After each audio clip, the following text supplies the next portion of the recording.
Bom, hoje o nosso assunto é com relação à qualificação profissional dos empregados domésticos. Mas eu quero começar esse bloco conversando com a contadora Carla Tasso, porque ontem o governo aceitou a proposta, né, até do senador Romero Jucá com relação ao Simples para as empregadas, o que vai tornar um único encargo, é isso? Num imposto só, pagar um único pagamento, né? Porque é difícil, a gente tem que administrar isso, né? Você acha que passa?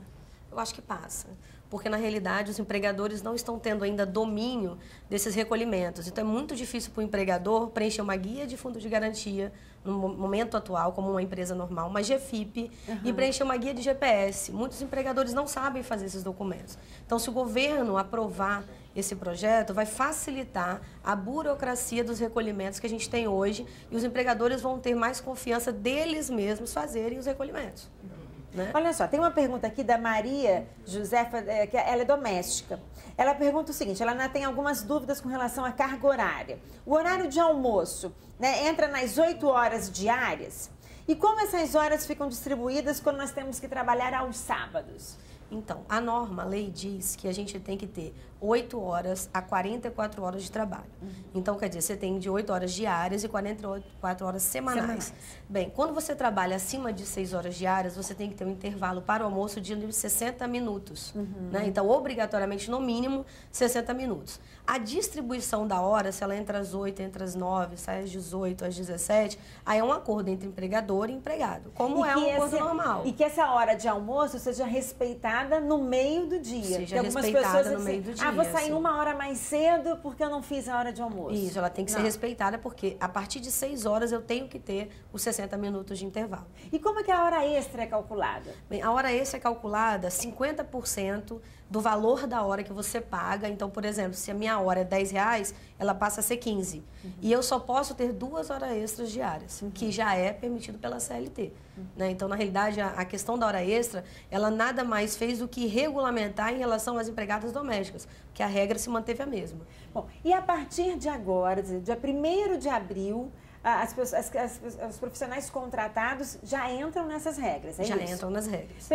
Pessoas que já estavam trabalhando têm que se adequar. Tem que se adequar. Se elas não recolhiam FGTS, terão que recolher. Tem 2 momentos, porque anda-se falando muito de FGTS, né, de alguns outros benefícios que ainda não foram regulamentados, estão aprovados, porém ainda não entraram em vigor. Então, atualmente, o que elas têm direito, que entrou na lei, foi a regulamentação da jornada de trabalho, a regulamentação da questão dos intervalos, a questão da hora extra e adicional noturno. Essa é o que já está valendo. Os anteriores, 13º, férias, aviso, isso já existia desde a Constituição Federal de 88, então isso não vai mudar nada. O FGTS, assim como os 40% de fundo de garantia na multa, quando ela for demitida, sem justa causa, precisa de regulamentação. Então, eu não tenho esse custo como empregadora. E eu, como empregada doméstica, é opcional. Então, se eu sou uma empregada doméstica e faço um acordo com o meu empregador e ele quer me pagar, é opção dele. Não existe ainda obrigatoriedade. Precisa de regulamentação, que deve estar saindo por aí. A gente acredita que seja aprovado bem rápido. Dizem até o meado do ano, no provavelmente máximo, vai aprovar até o meado do ano. Porque tem que ter uma preparação do governo toda de sistema, de recebimento das informações, que também isso leva tempo. Agora, uma coisa importante que eu queria ressaltar é a questão do contrato de trabalho, que até então não era feito. Vocês já até faziam, estimulavam. Você teve até uma procura grande. Isso. E o que tem que ter nesse contrato, basicamente? Tem o salário dela, né, o horário de entrada e saída, o horário de almoço, a questão de hora extra, se vai precisar fazer. É interessante colocar, pelo menos, essa possibilidade. Porque que vai existir essa que pode existir, exatamente. Porque pode ser que a pessoa, no momento da necessidade do empregador, ela diz, não posso fazer.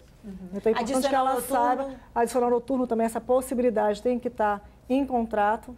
Tá? E mais também com relação a comportamento, a vestuário. Isso é fundamental. Também tem que incluir nesse contrato? Sim, a agência já funciona com esse contrato desde que começou, né? E desde que começou a agência, a gente já usa esse contrato para os nossos empregadores, nossos clientes, né, como empregadores, terem essa opção de fazer o contrato. E isso é importante, Carla, nessa hora dessa o contrato é super importante. E além do contrato, tem mais um detalhe, Thaís, que nós, empregadores domésticos não estamos acostumados. É a formalidade jurídica agora que a gente tem que ter. O contrato é uma das formalidades, que tem que ter todos os dados do empregador e do empregado, né? CPF, endereço, toda a formalidade como um contrato de trabalho normal. E, além disso, eu tenho que ter todos os recibos assinados pela empregada doméstica que recebeu aquele valor.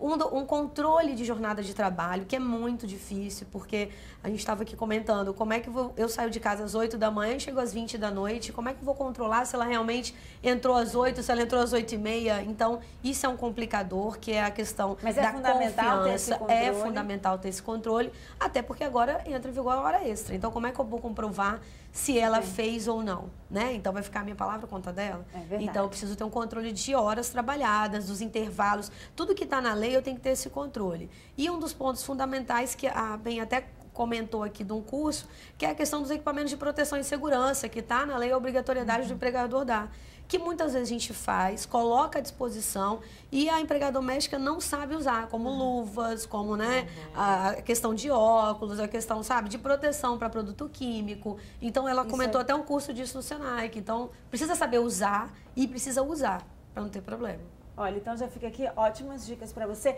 Deixa o telefone do Senac para que as pessoas possam buscar nesses cursos. Disque Senac, que é o 3325-8311. 3325-8311. 8311. E quem quiser apoio no contrato de trabalho pode recorrer a você? Sim, deixa o telefone, velho. 3337-5294. Então já fica aí uma dica para você, para te ajudar, né? Esse começo aí de conversa. Obrigada pela presença de vocês hoje aqui no nosso programa.